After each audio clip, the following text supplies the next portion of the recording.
All right. Welcome to another episode of The Close-Up, a part of the Orlando Magic HQ Network. I am your host, Stephen Cameron, and today we have a really fun episode. We got Mason Williams, the Orlando Magic beat writer for Sports Illustrated. He's a new beat writer for the Magic, and Sports Illustrated is kind of getting back to expanding their coverage by having a beat writer, and he's been doing a phenomenal job. He's a fresh face, a welcome face to the media community for the Magic, and his content is just really top notch, and it's really cool to just hear and see and read his perspective that he's bringing.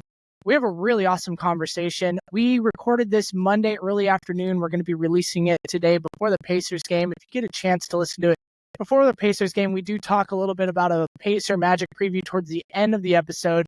The first part of our conversation is all about just trends and things that we are noticing with this Magic's team so far in our kind of small sample size. So there's a lot of relevant information that you will be able to listen to and watch if you don't catch it before the Indiana game. So make sure you just stay tuned and listen to the conversation. Mason's awesome. Make sure you follow all of his work. He's doing a really good job. Before we get to that conversation, I just want to remind you all, if you are enjoying this, make sure you like and subscribe to everything Orlando Magic HQ. You can hit the like button, you can subscribe, you can leave a review. We have our reporter, Brett James, going to all the home games. He's also doing some YouTube specific coverage on, one-off conversations, one-off topics, development of players, different trends we're seeing. Then you have my show that drops every Tuesday or Monday in this case, and then Alan Anthony's The Flagship Show on Fridays. You also can consider joining our Patreon program. We just did a huge Patreon giveaway. We relaunched the program. It's a subscriber program. There's a couple of different tiers that you can look to joining. We're building community. We're making tons of exclusive content just for our subscribers, covering the Orlando Magic, and we just did a huge giveaway. We did a $150 Magic Team gift shop gift card, and our good friend Malik Grady won the giveaway. We announced that on Friday, which was really cool. It was great to see such a good diehard fan who is a part of our program and has been a part of our subscriber program for a while now. It was really cool to see him win that giveaway. We'll be doing more giveaways for our Patreons, but please make sure you at least check out and read up on the program below. You'll see the link. It'd be great for you to at least read about it and see if it's something that might fit within you, within your budget and all that. So before we get too much deeper, let's go ahead and do who is sponsoring this show. Bet Online, part of Believe Podcast Network. That's the network we were part of. Bet Online is a big sponsor for us. They present this show. Basketball fans, it's that time of year again. The NBA is back, from opening tip-off to buzzer beaters. BetOnline has you covered with the best odds, biggest promotions, and live in-game betting on all your favorite teams. This season, every game matters, particularly for the Magic. We know that every game matters. All 82 games matter. BetOnline has every stat, matchup breakdown, and live odds to bet on during the game. It's not just the NBA. BetOnline has odds on everything from football, MLB playoffs, NHL, and even political props. If you want to bet on politics, you can do it all. Head over to the website today to get in on the action with America's most trusted site for online wagering. BetOnline, the game starts here. Please gamble responsibly. That's my personal PSA to that ad. Next, Brandon Kravitz. He is a really good friend and partner of ours. We love that everything that he's doing over at 96.9 The Game. Catch Brandon Kravitz on In the Zone 5 days a week, talking about all the hottest sports topics in Orlando and beyond, live on 96.9 The Game and iHeartRadio. Also, if you're looking for more Magic coverage, Brandon will be hosting an extension of his show on game days. It's In the Zone. Game day Magic from 6 to 6:30 every weekday that the Magic play a game. His pregame show is pretty awesome. He is someone that really does follow this team very deeply, so you can get really good information from his pre-games that he does every game day, Monday through Friday. So just make sure you're tuning in, and also keep an ear out. You might hear an Orlando Magic HQ report in there from time to time. It's pretty nice. If you need more coverage, And that's not enough. Catch bonus episodes, exclusive interviews about the Magic, sports betting, fantasy, and more on Zoneheads podcast. You can download that and subscribe anywhere that you are currently listening to this podcast. All right.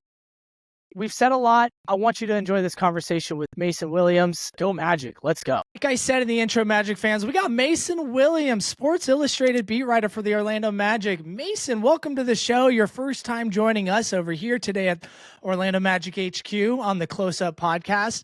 How are you doing today? Thanks for joining. Good, man. First of all, I appreciate the opportunity. Hopefully, I'm sure you've got some Jaguars fans that watch the show and listen. Hopefully, they won't be too upset at me wearing my Packers gear today.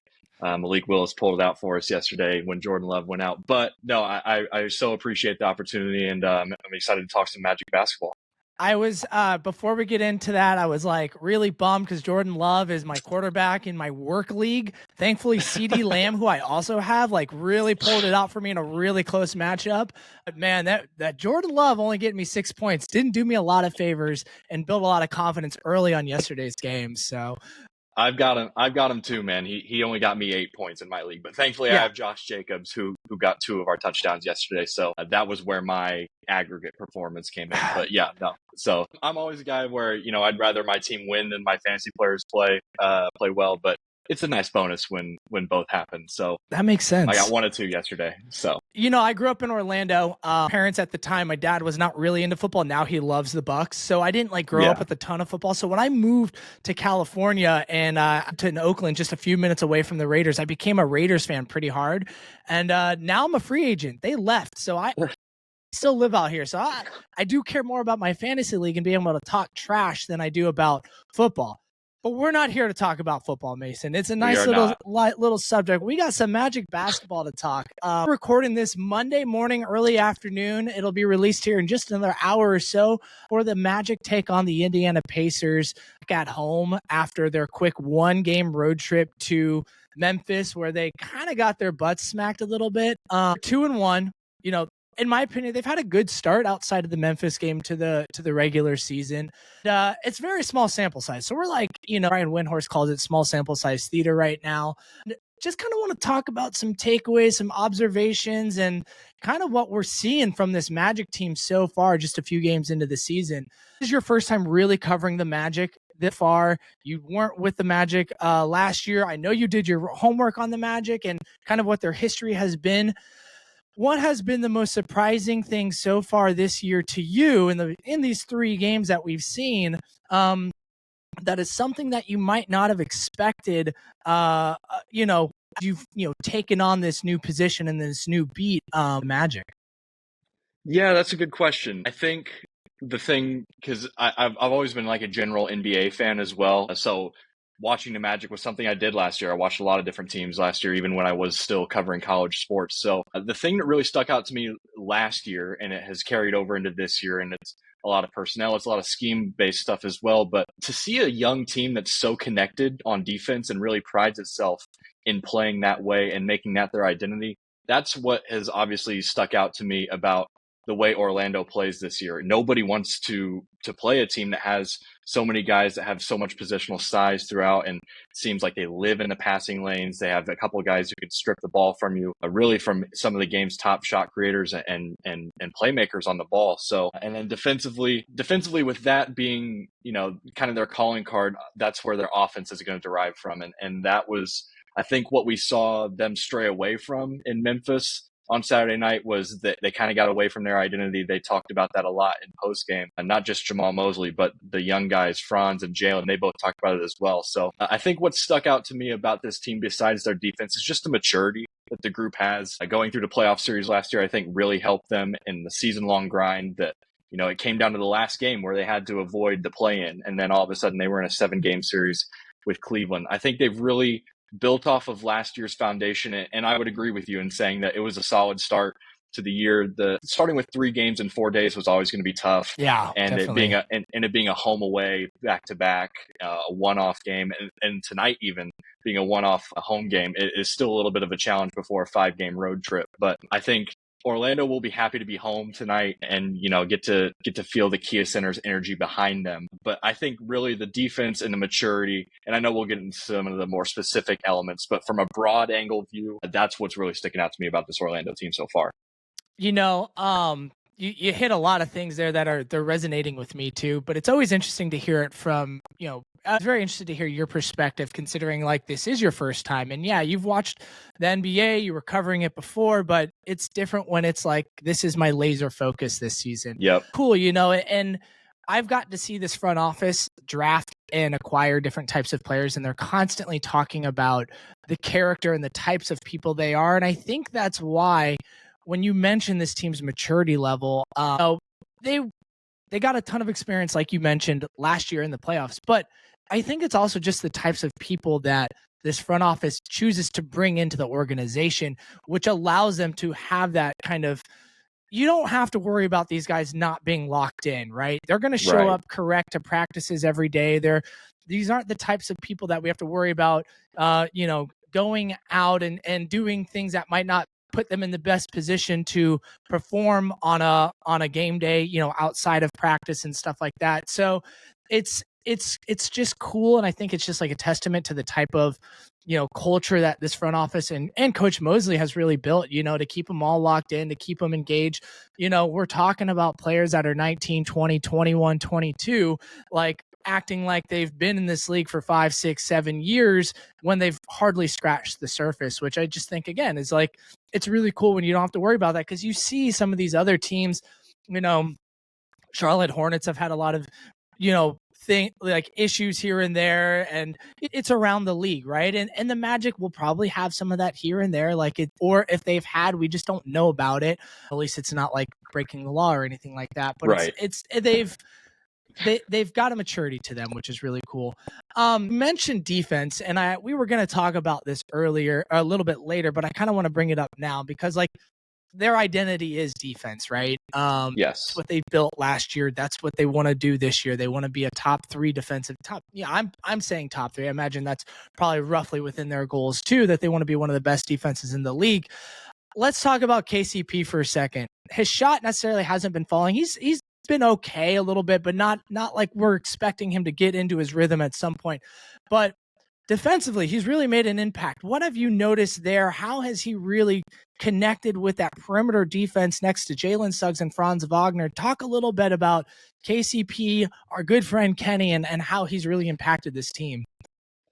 He's been, there's a lot of talk with this Magic team about the continuity that they play with. And I think that goes back to the maturity of a group being able to learn together how they grow and how they deal with, a loss like Saturday's or wins like the 2 games before that. And to Kenny's credit, he has come in and fit this team like a glove, even from the outside. He talked a lot during the preseason about and through training camp about how everybody on this team likes to defend. And this is the first team that he's ever been on that's the case. And let's remind ourselves that he's a 2-time NBA champion alongside LeBron James and Nikola Jokic, 2 of the greatest players that have ever played this game. So that's really a testament to the scheme and the system that Coach Mosley has instilled in these guys, and that so many of these young guys have bought into and have really taken to heart, and it shows with how they play most nights. Regarding Kenny specifically, obviously you look at him and Jalen as together a tandem backcourt that is among the best defensively in the league. The numbers, I'm not sure exactly if they'll show it just yet. Again, we're doing small sample size theater here, but you see it in the game when Kenny is guarding on ball against an on ball creator who's capable of hunting his own shot. And I remember even in preseason, the first time it stuck out to me, like Tyrese Maxey is coming in, and again, it's preseason. It's the first quarter of the first home game of the year, and he gets past Jalen on the perimeter, and he runs into Kentavious Caldwell-Pope. Like it's a hard enough challenge to get past one guy. When you have 2 guys working together in tandem like they have been this year, that's really an advantage for Orlando and a disadvantage for everybody else that has to go up against it. I remember Wendell Carter Jr. earlier this year saying, I would not be a lot of other 1s and 2s around the league, knowing that, these are going to be the 2 guys that you have to go up against every single night. And I think that's a testament to Kenny's pedigree and his background. of being just a solid, staunch perimeter defender who is active with his hands. He lives in passing lanes. We saw the play, I believe it was Friday night, on the jump ball where he recovers really well and blocks that ball at the rim, pins it against the glass. Yeah. And he's just everywhere. It seems like there's three of them on the court at sometimes. So I know we talked a little bit, you mentioned a little bit about his offense. No, his shot has not fallen yet, but you can still tell that his impact on a team's defense and how they game plan for him. Nobody wants to give him an open shot because he is still a guy that's shot over 38% in the last 5 years, if I remember correctly, from distance. And he's still a very capable shooter from the perimeter that teams don't want to let have a free look. Jamal Mosley, some of the guys have really talked about how much his just knowledge positionally of where to be on the floor impacts the spacing even before his shot starts falling. Now, if his tripping over my words here, You're good.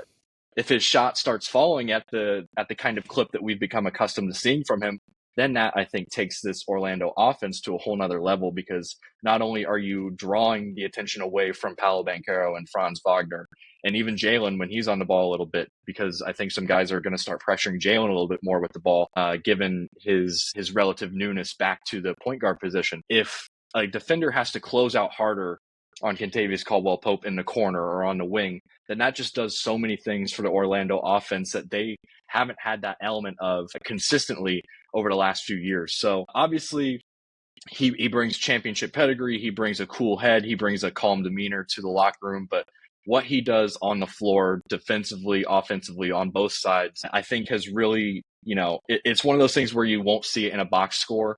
You won't see it in his counting stats all the time, but he will always be kind of an unsung, I put that in air quotes, an unsung catalyst to a lot of what Orlando wants to do. And I think that is a big reason why they signed him this offseason. And, I think it's coming into its fruition in its own small parts. But again, small sample size, I would not be shocked if he turns it on in the middle of the year and Orlando really gets humming with him at the 2. Yeah, I'm really not too worried about the offense, with his shots falling yet. It's going to happen. He's still very much figuring out his shot diet and where and how looks are going to be generated for him with this Magic roster. He's literally played with these guys for a month, Right. Yeah, exactly. A few weeks of training camp, about a week of actual playing time. It's it's very much still just figuring it out. He's not going to be a bad shooter. He's going to get at least back to his career averages, which I think you said is around 38%, something like that. So I agree. Looking forward to that. It's fun watching him defensively because, there's plenty of times he's guarding the guy on ball, but he's also, when he's not, he's able to freelance a little bit more. And it's just fun to be able to just run over, give a quick help defense, and then transition back over to the off ball guy that he's guarding. It's just been a lot of fun watching him and Jalen just terrorize. And then we say him and Jalen, but Franz has been such a huge factor of that perimeter defensive identity too. Franz has just done an incredible job. We saw it, particularly on the home opener or the season opener versus Jimmy Butler. He was guarding Jimmy. Fran Fazen, who was on the podcast last week, said he guarded Jimmy 22 on-ball possessions, and Jimmy scored 3 points that game. It was pretty impressive defense that we have with those three guys alone. It's just been a lot of fun. I'll go ahead and add something on that Franz point, is that I think that's something that a lot of people kind of lost sight of last year in the glaring 28% 3-point shot, is that he not only maintained his offensive averages from the field and still scored just shy of 20 points a game, but he defensively is a 6'10 menace who paired nicely with Jalen Suggs last year on the perimeter, and now has another all defensive caliber player to go off of and rotate with on the perimeter for the Magic this year. So, and I know we'll talk a little bit about his shooting, I'm sure, because that was obviously a point of contention throughout most of last year, and a hot button topic this summer was how is he going to improve that. But he's an all around two-way player, and really as a swingman in this league, it's rare to see somebody of his size, his athleticism, and his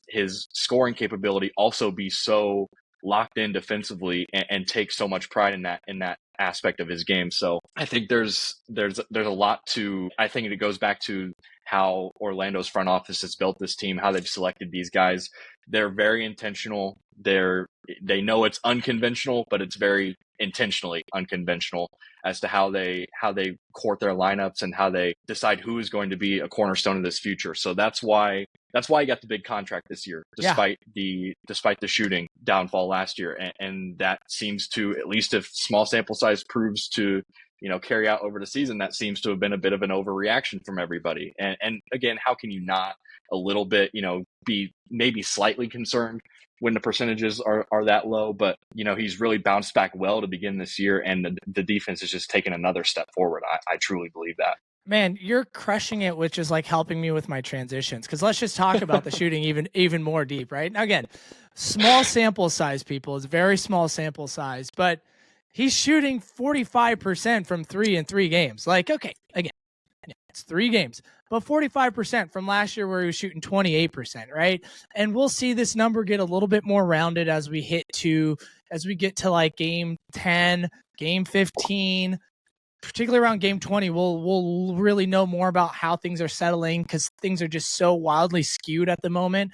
But what do you think has been a big difference for him to be able to knock down these shots? Is it the looks that he's getting? Is it did he tweak his form? Like, what are you seeing that might be responsible for him to be shooting the 3 at like such a rate at the moment?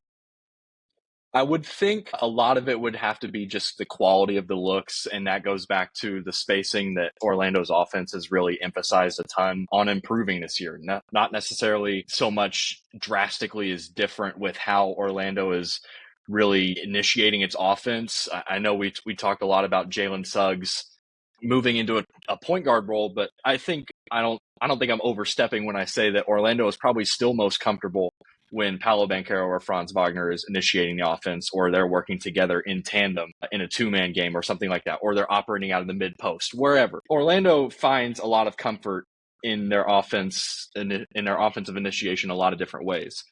I think part of it would be Paolo's improved comfort. He really seems to have a lot more poise about him this year, and how he's dealing with the pressure that's coming his way. We saw the 9 assists in the game Friday after he scored 33 at Miami on Wednesday. He's doing a lot of things that are just, letting the game come to him, and kind of deciding how he's going to attack a defense based on what they present him. He's not necessarily forcing anything. I mean, he just turned the ball over for the first time Saturday night. So I think that's part of it. I think part of it was honestly just mental for Franz. He talked a lot this summer about, yes, improving his shot mechanics and getting in the gym to, get reps up and really alter what he thought was wrong with his shot. And he's obviously not going to dispel or give a lot of insight onto what exactly he would have changed. Sure. And not being around the team last year, not being as up close with him as we are now, I can't sit here and say that I have noticed necessarily something that's drastically different. I know there will be people on every video that is posted of him shooting that will try and break down the things. I'm not somebody that does that kind of thing. I do think it's a byproduct of just the looks that Orlando is generating offensively. They talked a lot about just, taking the open shot that's there and not being afraid to really let the 3 fly when it's there. Obviously, Orlando was at a discrepancy compared to the rest of the league with total makes last year. They didn't attempt a ton. And Jamal Mosley has talked about how really that affects spacing, that affects the turnovers, because if you're not taking those open shots, it can lead to 1 or 2 extra bad passes, or it can lead to a possession gone awry, when honestly, if a look earlier into the shot clock is the best one that you're going to get, then they can take that. So I think it's a factor of a lot of different things. There would be part of me that believes that he just needed to see 1 or 2 go down. I wrote about it after the preseason, where I looked at his preseason shooting stats versus his regular season shooting stats from the field and from distance throughout his first 3 seasons of his career, and then used his preseason numbers for year 4. And obviously we know he didn't make a 3 during the preseason, but now we're sitting here talking after 3 games, and he's made 3 threes at least in every single game thus far. And there was kind of a trend line that I noticed where Franz shot like north of 60% from 3 in the preseason last year before shooting 28% for the regular season. He shot a lower percentage in the preseason for the first 2 years and higher in the regular season. So there's obviously some correlation you can draw with maybe the 3-point volume, but I think part of it was mental. I'm sure there was some sort of mechanics change that maybe to make him feel more comfortable with his shot, but I think a lot of it is a combination of things. And again, it goes back to the spacing, it goes back to the comfort of who else is on ball. I think there's just a lot of different things that play into that. Yeah, it's interesting because he does always seem to have like a weird preseason and then kick it up into the regular season. And it is so encouraging to see how he is shooting, but not just him, but like the entire team right now. Like let's take the shooting conversation a little bit to a higher level outside of Franz. And yes, like we're super psyched to see Franz like take this step so far, and we hope to see it continue. It's probably not going to be 45%. Like, but if it could land at like 36, 37%, that would be pretty awesome. Like a kind of bounce back year for Franz there. But it's cool to see like the Magic, who have been notorious for being one of the least taken, like they take the least amount of threes. They're in the bottom 10 almost every single year, and then they're in the bottom 10 of makes. And now they're starting to make and take a lot more. Again, we're recording this just a handful of hours before, 6-7 hours before tip off tonight against the Indiana Pacers. So we're not taking those stats into consideration yet. Those will be updated tomorrow. Things could change drastically if the Magic had a horrible night. But right now, they are 8th in attempts in attempts for 3-point for three. I'm stumbling my word. They are ranked 8th in the league for attempts from three at 42.3%. Last year, I think they took closer to 37. I don't have those off the top of my head. And then if you look at percentages made, they're actually sitting at 5th at 39%. So they're taking and making more than they ever have in the last 10 years, probably. It's incredible to see this little run that they are on, and it's great. I love that. I mean, we heard Coach talk about this in preseason, wanting to take more volume where they can. And he's talked about making sure the guys are in the right positions to take them, and when they are in those positions, to let it fly. What I mean, again, I just said a lot there, but what else are you seeing with this team from shooting right now that is just allowing them to create this momentum that they have? And is this real? Do we think this is real and sustainable? I would think obviously the makes and misses are going to be a variable thing throughout the night or throughout the year, but I think there is probably something to be said for the volume of shots that are going up. This is obviously an NBA now where we see Boston every single night attempt north of these. I think on opening night, I remember there was a moment where they had made 20, they had 72 points, and the Knicks had 70 points, period, for the entire game. And Boston had 72 points just from three. Now, granted, Boston is the best team in the league for a reason, and their roster is built to, have everybody comfortable shooting the three. And a lot of teams are going that direction because obviously the NBA is a copycat league. That said, I think Orlando's comfort in shooting the three this year is something to be accounted for.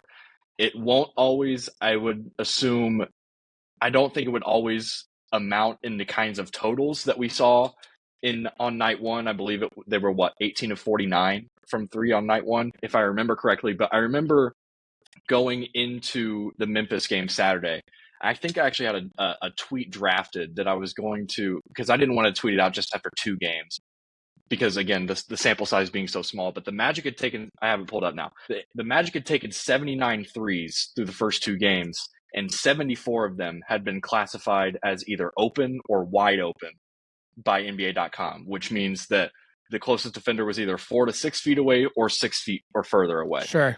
And on those attempts, Orlando was shooting 42%, 31 of 74.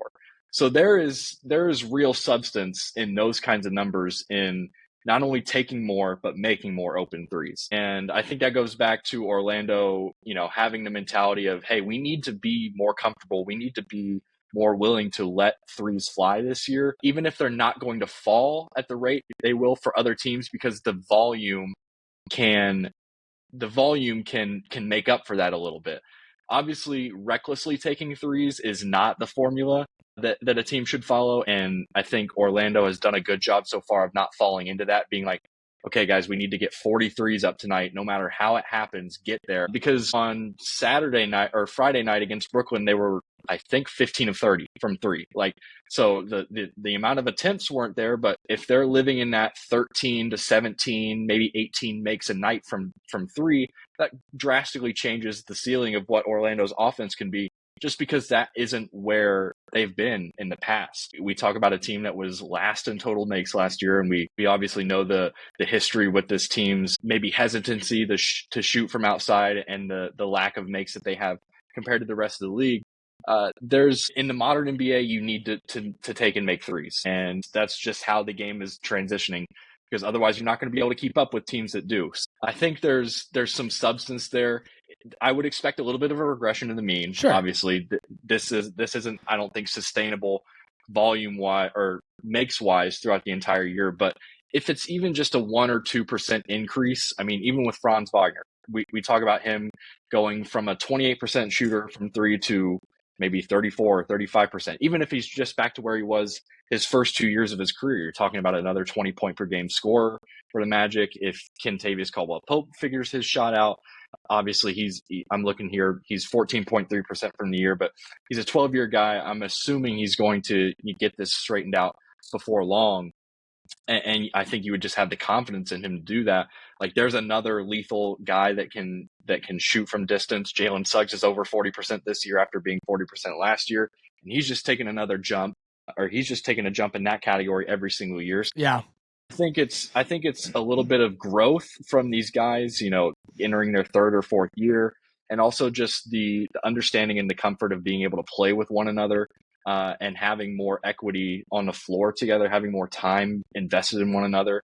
I think there's a lot of elements that play into it, but I do think that there is substance in being able to sustain the volume, and maybe the makes won't always follow, but that would be a good place to start. Yeah, I agree with a lot of that. They could, hopefully the makes stay at least around league average or better.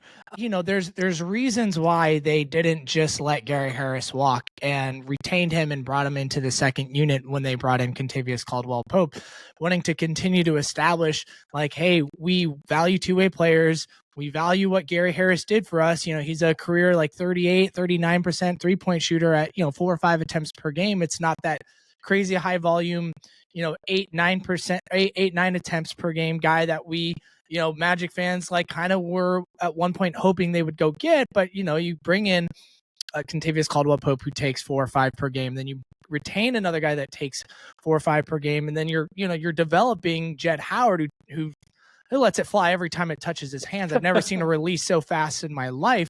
And you're going to slowly get there, right? And then we talk about like the pace of play. They are playing at a much faster pace this year. They are. And so that just means they're going to get more attempts because they're getting more offensive possessions. So like you add all those things together, and the volume seems like it's sustainable.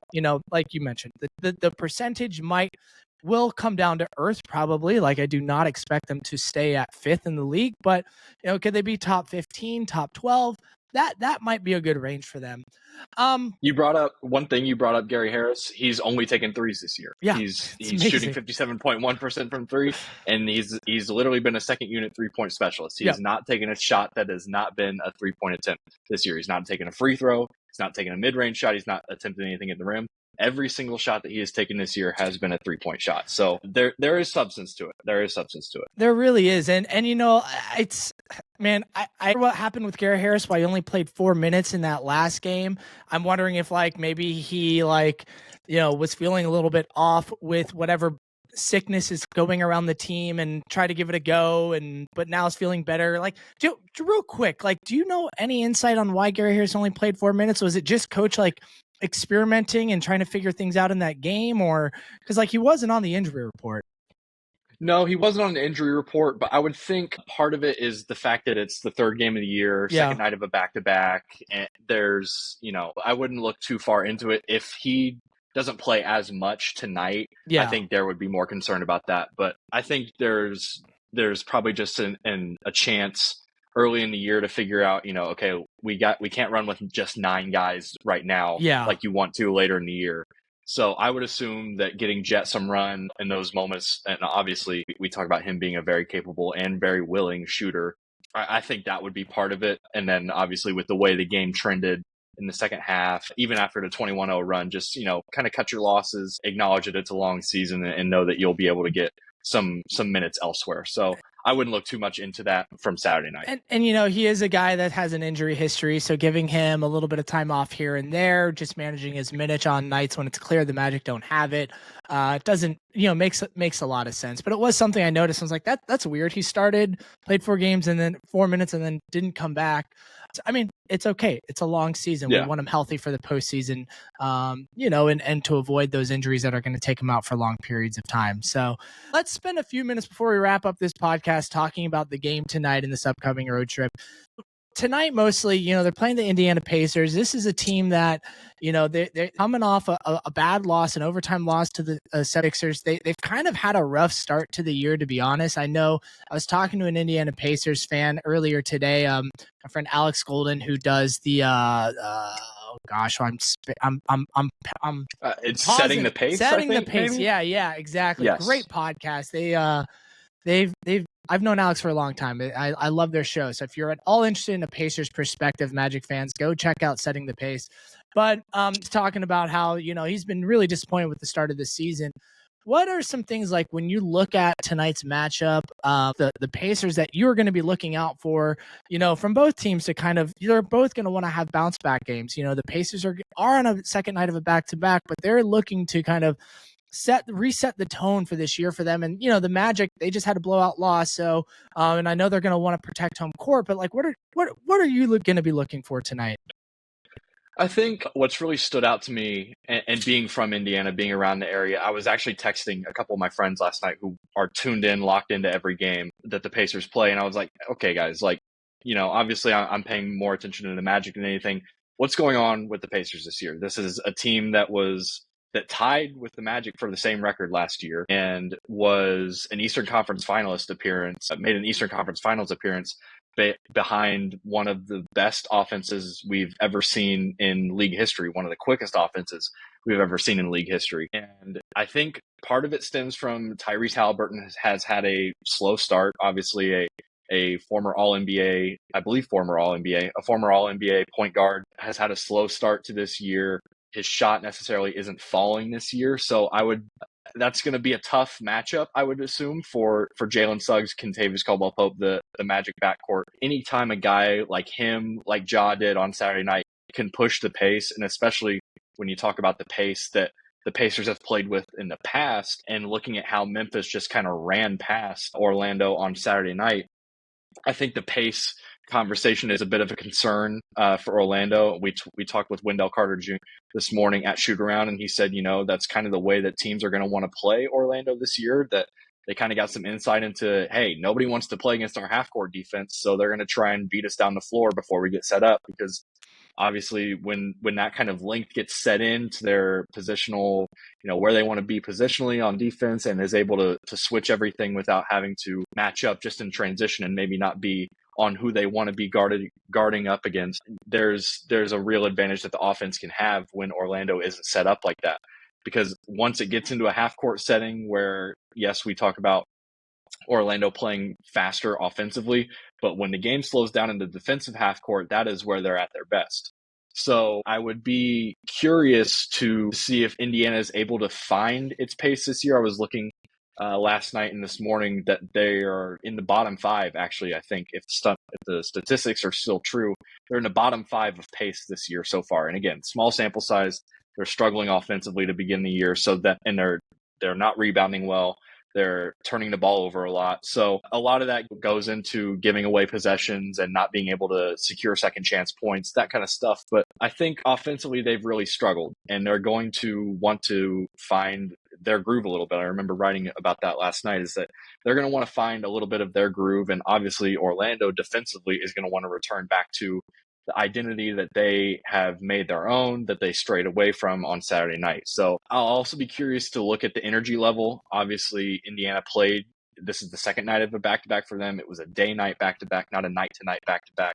but still a home away Yeah. back-to-back versus a team that just got its butt kicked on Saturday on the second leg of their back-to-back and then had yesterday off. They should be fresh. Granted, who all plays tonight is a question with the illness, and we saw the Goga Batadzes on the injury report as well with a sore left foot. So there's some injury news to watch out for. But I think the biggest key for tonight is what finds more of its identity and groove first. If it's the Pacer offense or the Magic defense, and whichever one is able to control the game, I think probably dictates the outcome of what happens on the final scoreline tonight. Yeah, that's true on a lot of ways. It's going to be interesting to see, how the Magic will handle that. Cause like, I don't expect the Pacers to be this bottom 10 team offensively. They were a Neither top do I. 10 last year. Like they've done a lot of retention too. They have a lot of continuity. And Rick Carlisle is a very good offensive coach. So it's like, that should change and they should kind of find their norm, and that potentially could start tonight. Hope not. We hope the Magic's defense can just come in and stifle them and throw them off their guard so they find their identity a little bit later. Hopefully we come back from our road trip, because the Magic end the road trip in Indiana here in 6 games from now. One thing that I'm particularly looking forward to is seeing them get back to protecting the basketball. They had 21 turnovers, which was, I think, the most they had turned the ball over at up until in the first 2 games. They had that at halftime versus the Grizzlies.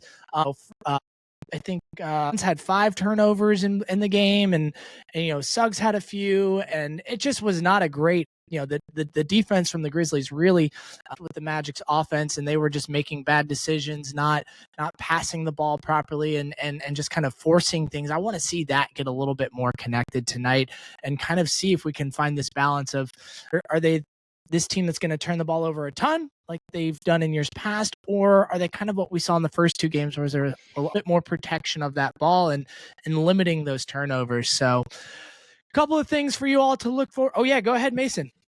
To that point, I think, and Jamal talked about it post-game Saturday night, part of the reason why Memphis was able to run all over Orlando is because of the turnovers, because of the missed shots and not getting the rebounds, that, Memphis wasn't taking the ball out of the net, and Orlando wasn't having time to get back down the floor because they're either committing live ball turnovers or they are not rebounding their misses. I think that's a big key that Orlando will just try to maybe slow things down a little bit on offense and really take their time, find their best shot, be methodical, and ensure that they're getting a good look, just to prevent just to try and prevent Indiana from being able to grab a miss and go out on the outlet. So, part of that is a mentality thing. Part of that is hustle and not wanting to get beat back down the floor. But a lot of that stems back to, hey, we need to make Indiana pick the ball out of the net. We being the Magic need to pick the ball out of, the Pacers need to pick the ball out of the net after a Magic make more often than they're getting the ball and running after a turnover or a missed shot and no rebound. So I think that plays a part in it too. Yeah, it's going to be a big deal. Like I think, it kind of goes back to like this Jalen Suggs experiment at point guard. Is that going to be a good fit for this team going forward? If they continue to be a turnover machine, at least what we saw, in the last game, then that's something that's going to have to be addressed at some point. Whether it's just through long-term development with Anthony Black, who's looked awesome, and I know we wanted to talk about some of these other things. It just means we're going to have you on the show again sooner rather than later, because we had like a full list of 2 or 3 other topics we wanted to talk about, but we're just running out of time this morning or this afternoon. So, Magic fans, make sure you tune into Mason Williams. He is new. It's not just new to like covering the Magic, but Sports Illustrated getting back to, having a beat reporter with the Magic. We haven't had that in, I can't remember the last time. It's been ages, if ever, from that outlet particularly. So it's nice. It's always welcome to have more coverage from this team. We have a lot of really good coverage out there, but it's even better to have more good coverage from who's really made a really strong dent in the Magic coverage community with just providing really good insightful coverage from a fresh perspective, in my opinion. I'm excited to have you back. I love reading your work that you've been putting out. It's been really good. Go ahead and let everyone know where they can find you. First of all, thank you for the kind words. I appreciate that immensely. You guys can all find me on Twitter at MVSON Williams, or just my name should pop up, Mason Williams. SI.com/NBA/Magic. Let me make sure I have that URL correctly. Yes, SI.com/NBA/Magic. It's where all of our content, all of our coverage goes throughout the year. And then you can also like us on Facebook, Orlando Magic on SI. We post all of our stuff there. I post almost everything I do on my Twitter as well. That's where I do my live coverage. That's where I tweet out quotes, videos, all sorts of stuff. So yeah, that's where you can find us. And again, I appreciate so much the opportunity to come on here. It's been a blast so far covering this team and really just getting my feet wet in Central Florida, getting my feet wet covering the NBA on a day-to-day basis. I'm excited to get out on the road. I'm excited to get out to all the Magic home games this year and really just fully immerse myself in this opportunity for everything it's worth. So, and this is part of it. And I truly appreciate the opportunity to come on and talk some Magic basketball. So absolutely. Like I said, it's been great having you join the coverage, the media circuit that covers this team. And, part of my show is constantly just bringing other people that cover the team on and talk about it. I'm sure we'll get you on again in the near future to just kind of see where this team's at. A little less small sample size, a little larger sample size would be good. But yeah, it's kind of like, I kind of love this time of the year where it is small sample size, because like what's real, what's not. There's still questions, but some of them are answered. Some of them, is this real? It's just a lot of fun. So, and thanks again for tuning in, fans. If you didn't get a chance to write that down when he was saying it, all the information on where he is findable will be in the show description below. Tuning in, and we'll catch you next week for another episode of The Close Up, part of the Orlando Magic HQ Network. Peace. Go Magic.